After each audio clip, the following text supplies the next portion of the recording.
Few men fought with such wild abandon as the Irish Brigade.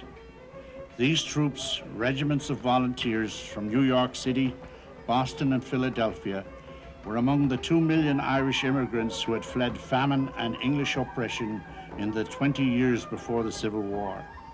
They were brawny canal diggers, track layers, hod carriers and bartenders.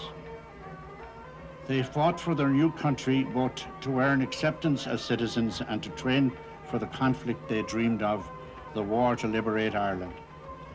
Their General Thomas Marr was a swashbuckling Irish exile, Jesuit-educated and an impassioned orator. Known as Marr of the Sword, he had led his troops to glory. Between battles, Marr presided over the most convivial camp in the army, a bivouac alive with songfests and horse races.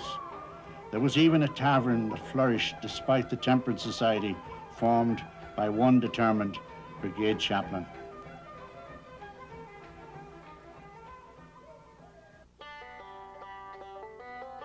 Confederate General Stonewall Jackson surrounds the Union garrison here at Harper's Ferry. After 2 days of Confederate bombarding, the garrison surrenders. Confederate General Robert E. Lee invades Maryland. September 16, 1862. Here at Prize House, Union General McClellan makes his headquarters, along with 70,000 troops.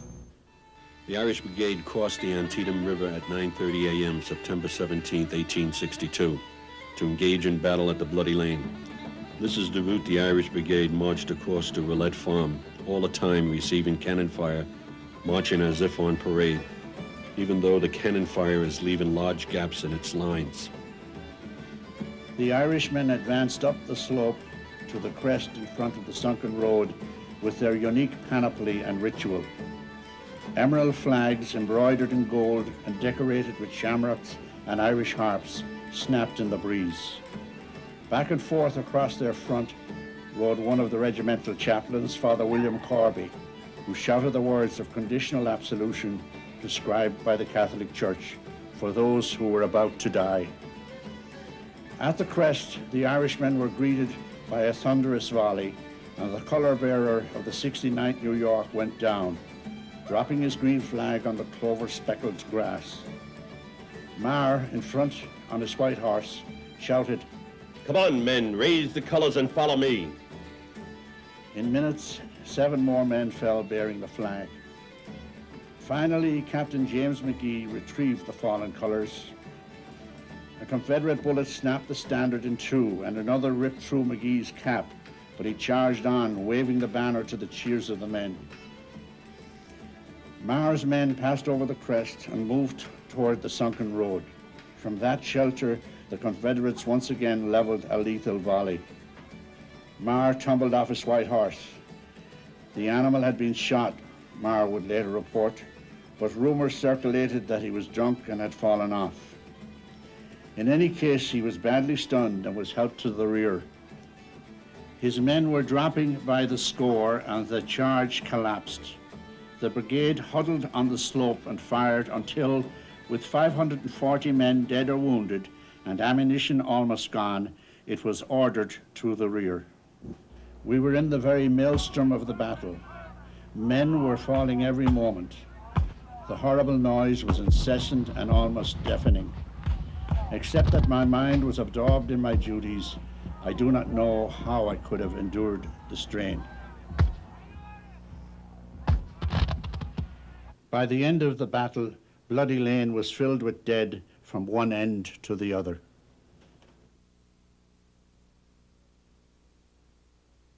As he paced back and forth from behind his lines of battle, Colonel John Gordon of the 6th Alabama received 2 bullets in the right leg, another in the left arm, and a 4th in the shoulder. Faint from loss of blood, 30-year-old Gordon remembered the promise he made to Lee earlier that morning. "These men are going to stay here, General, till the sun goes down or victory is won." He was about to remind his men of the pledge when a bullet slammed him in the face.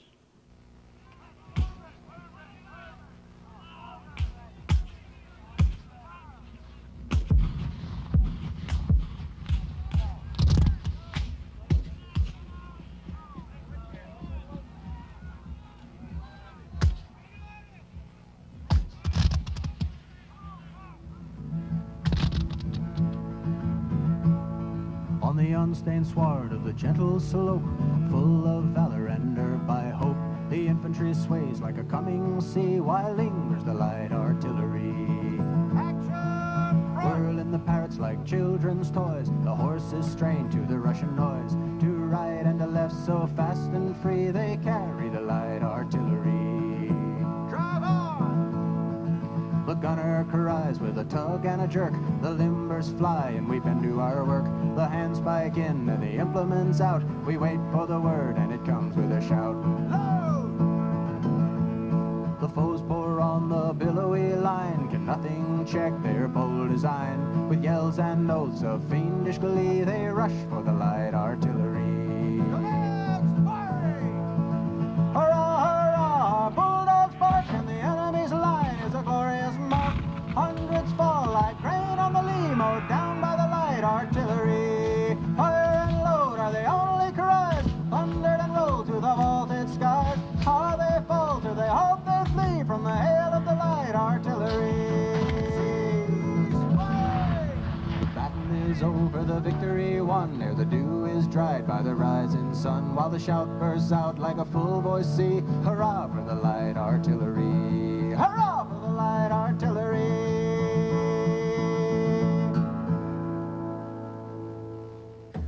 December 12th, 1862, the Irish Brigade crossed the Rappahannock River at the town of Fredericksburg to engage the enemy. The town is empty. The Union forces ransack the town. December the 13th, the Union attacks the enemy at Marr's Heights. It turns into a bloody Union defeat. The Irish troops are decimated.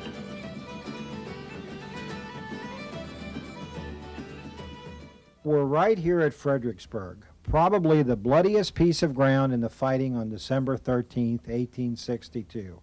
In the back is Marr's Heights, at the foot of the hill, the famous sunken road with the stone wall that the Confederate Army took shelter behind. The Confederate lines were tiered up the hill. In the foreground, you had the infantry, firing from behind the wall in the sunken road. Further up the hill, the artillery was also firing from this very fortified position. The Union troops advanced on this position. The 1st Division included the Irish Brigade. Assault after assault failed to take the position. The men of the Irish Brigade put little sprigs of green in their caps in honor of their Irish heritage. The ground leading back towards Fredericksburg was covered with the dead. Men were falling in heaps. By the time the Irishmen reached this point, only a handful of men were left. The neat Union battle lines that marched out of Fredericksburg were now disintegrated into a few clumps of desperate men, marching closer and closer to the stone wall. They are mowed down. The Confederates continue to shoot at anything that moves. It was said that the body that was closest to the stone wall was that of a soldier with a sprig of green in his cap, an Irishman of the Irish Brigade. There was one Confederate soldier named Sergeant Richard Kirkland who did come out from behind the stone wall to help the Union soldiers who were wounded and groaning for water. And there's a monument to Sergeant Kirkland to honor his deed. This is Marr's Mansion, which is a landmark on the battlefield at Fredericksburg. It still stands, but it received substantial battle damage. During the war, it was also used as a hospital. It's been somewhat remodeled in the roofline, but much of the structure still remains just as it was during the Civil War.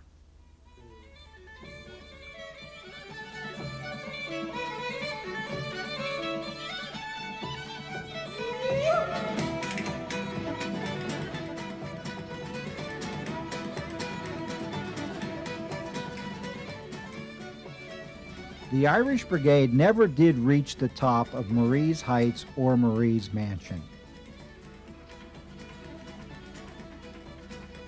You're looking up towards Marr's Mansion, a Union eye view of the very strong, in fact impregnable, Confederate position.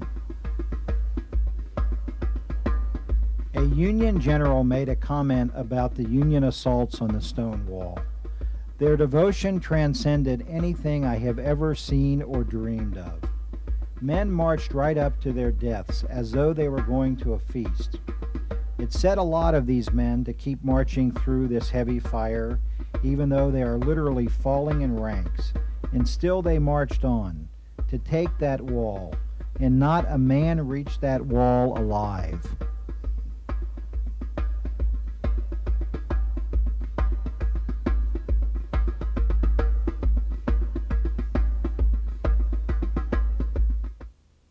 We're standing in the historic, famous sunken road. The stone wall you see here is the wall behind which the Confederate troops sheltered, firing out at the Union troops as they advanced on this position. Lieutenant Colonel Joshua Chamberlain, whose 20th Maine Regiment was pinned down before the stone wall, later described what he heard that night as a smothered moan that seemed to come from distances beyond reach of the natural senses, as if 1,000 discords were flowing together in a keynote, weird, unearthly, terrible to hear and bear, yet startling with its nearness, some with delirious, dreamy voices murmuring love names, as if the dearest were bending over them, and underneath all the time that deep bass note from closed lips too hopeless or too heroic to articulate their agony. The slaughter is terrible, the results disastrous. Until we have good generals, it is useless to fight battles. Lieutenant Henry Curran. 146 New York, after the Battle of Fredericksburg. Beneath a hill held by Stonewall Jackson's artillery, Federal burial parties inter the dead, many of those whose uniforms and shoes have been removed during the night by Confederate scavengers. A Virginia soldier wrote in his diary that all the Yank dead had been stripped of every rag of their clothing and looked like hogs that had been cleaned. It was an awful sight.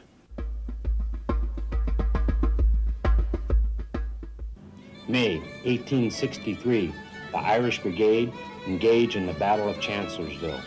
The Union almost loses it all. Confederate General Stonewall Jackson is accidentally killed by his own men. The Confederates are again victorious. May 1st, the Union Army begins moving south towards the Confederate lines. Moving through dense woods makes for slow going. At the first clearing, the Confederates open fire. Hooker orders his men back to Chancellorsville, losing the initiative. That night, Confederate General Stonewall Jackson divides his army a second time. The next day, he leads 26,000 men on a grueling 14-mile march around the Union's right flank. Throughout the day, reports come in of the Confederate movements. They are ignored. Hooker persuades himself that Jackson is retreating. 5:30 that afternoon, Jackson attacks. General Hooker, meanwhile, had been sitting on the porch of the Chancellor House with his aides, Captain William Candler and Harry Russell, enjoying the balmy evening. Because of a freakish atmospheric effect, the uproar of Jackson's attack could not be heard at the Chancellor House. Suddenly hearing something, Captain Russell leaped to his feet, trained his field glasses up the road, and shouted, "My God, here they come." Panic-stricken soldiers, along with ambulances and wagons, burst into view along the plank road. Hooker and Marr and their aides ran for their horses, galloped up the road directly into the mob, trying in vain to stop the fleeing soldiers. Sabers flashing, the 8th Pennsylvania Cavalry charges down a narrow road to assist the beleaguered 11th Corps. The gallant Pennsylvanians unwittingly rode straight into Robert Rodes' Confederate division. "We struck it as a wave strikes a stately ship," wrote a cavalryman. "The ship is staggered, but the wave is dashed into spray."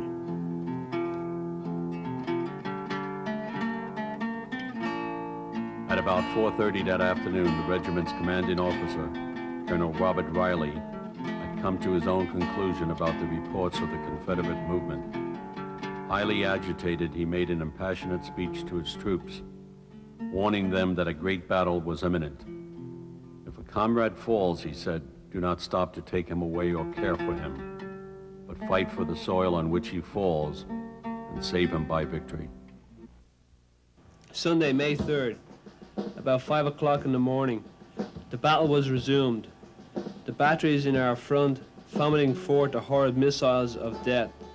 Indeed, the battle opened so fiercely that the booming of artillery shook the earth around as if convulsed by an earthquake.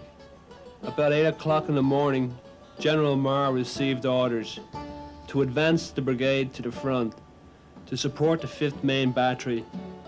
As we marched through the columns that lined the way, we were loudly and repeatedly cheered.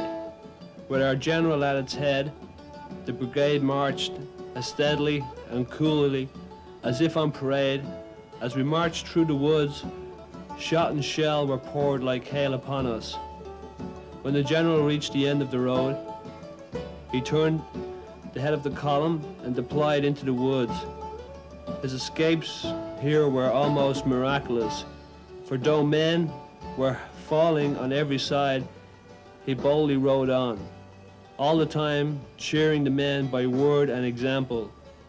Here a shell burst behind him, where we had just left, killing 4 of our men. The brigade remained in the woods for about 2 hours, under a most destructive fire of shot and shell, which killed 2 officers and several men. The 5th Main Battery was placed at the opening of the wood, commanding the plain towards Chancellorsville.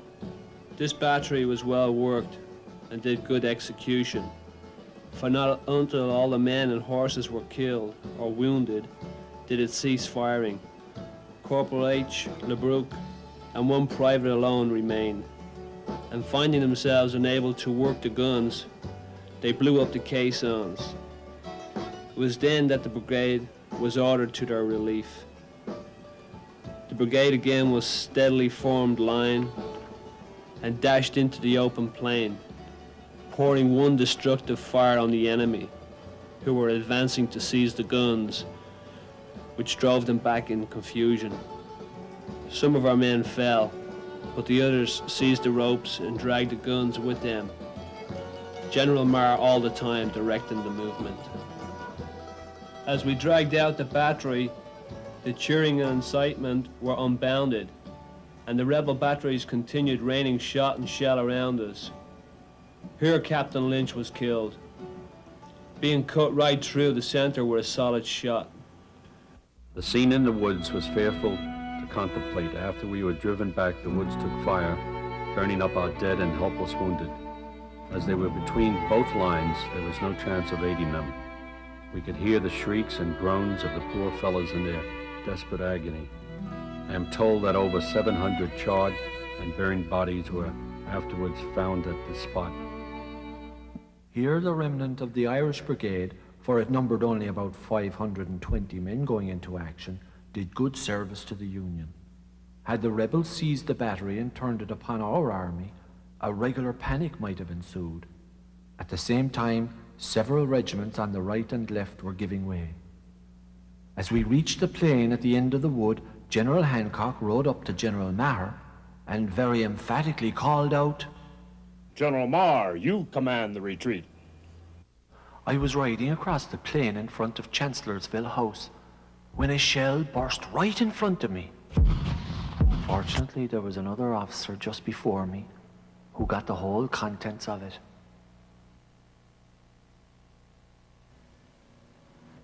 Jackson rode ahead with several of his staff officers to scout the enemy lines near the Plank Road. Here, May 2nd, 9 p.m.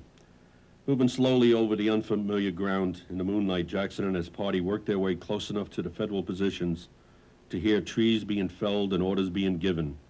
Then the horsemen turned and started back. As they approached their own lines, pickets of the 18th North Carolina took them for Federal cavalry and opened fire.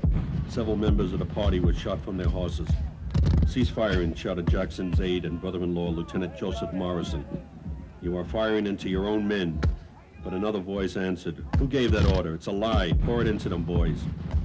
Another volley raked the mounted officers. This time Jackson was hit, taking a bullet in the right hand and 2 more in the left arm. One ball severed an artery just below the shoulder. Jackson's terrified horse wheeled and bolted into the woods toward the Federal lines. Jackson was struck on the head by branches and almost knocked to the ground, but he managed to rein in the horse with his wounded hand and turned the animal onto the plank road. Jackson dies 8 days later. Call it what you please, demoralization or discouragement. We care not to ford rivers, sleep standing and fight running, when sure defeat always awaits such a doomed army. Sergeant Walter Carter, 22nd Massachusetts. At 5 a.m. May the 5th, the Union troops crossed the Rappahannock River at the U.S. ford. It rained hard that day. The Irish Brigade is the last to cross. After the Battle of Chancellorsville, General Marr again applied to be allowed to recruit his brigade, now reduced to a battalion of a few hundred men. Not receiving a favorable answer, he tendered his resignation, which was accepted. The profession of arms has long been a proud tradition of the Irish and Irish Americans. My name is Lawrence Pierce Flynn. My great-grandfather, Pierce James Wilkinson, together with 3 of his brothers, were born in Kilkenny, Ireland, and emigrated to this country in the early 1800s. Together, the 4 brothers served with the Northern Army during the War of Secession in the 1860s. John, the youngest, served in the Western armies, while James, Edmund, and my grandfather Pierce served with the 69th and with Caughlin's Irish Legion. Pierce was a lieutenant, while James and Edmund commanded companies in the 69th. Edmund was killed at the head of his company on the 3rd of June of 1863 in the Battle of Cold Harbor in Virginia. Following the war, Pierce became a lieutenant colonel in the Fenian Brotherhood. It's interesting to note that in 1917, 2 of Pierce's grandchildren, Edmund Butler and Bonner Butler, served with the 69th in France. Of the nearly 3,000 Irish troops that marched off to war in 1861, by war's end the casualties had risen to 1,352 killed, wounded, and missing. After the second invasion of the North by General Lee, Marr asked that his resignation be withdrawn. Following the war, Marr was appointed acting governor of the vast and lawless Montana Territory. Although the facts surrounding his death are obscure, some say he was murdered, others say he drowned when he fell overboard. Before the Montana state capital at Helena stands an impressive equestrian statue of Marr. It represents to the sons of Erin that the legend of Marr of the Sword remains untarnished. Why the Irish fought so well? Sergeant Peter Welch said it best. Here we have a free government, just laws, and a constitution which guarantees equal rights and privileges to all. Here, thousands of the sons and daughters of Ireland have come to seek a refuge from the tyranny and persecution at home, and thousands still continue to come. Here, Irishmen and their descendants have a claim, a stake in the nation. America is Ireland's refuge, Ireland's last hope.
Thanks for watching.